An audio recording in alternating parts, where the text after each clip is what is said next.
A local vet who wants to know who drove through his fence earlier this week and then just took off.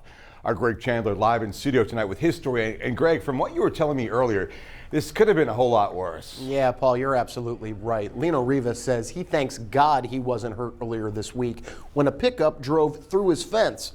Now he's hoping the driver takes responsibility so he can get that fence fixed.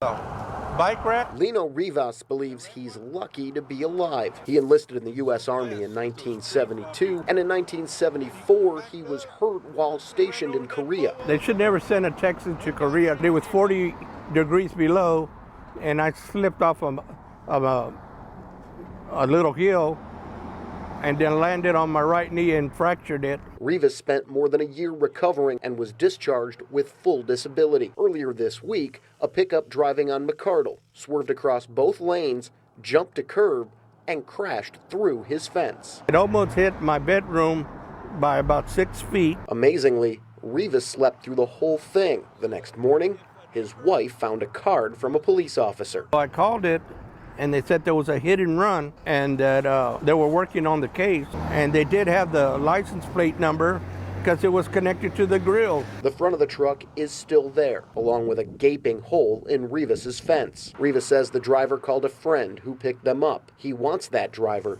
to take responsibility. I just want him to find out if he had insurance so they can repair my my damaged fence.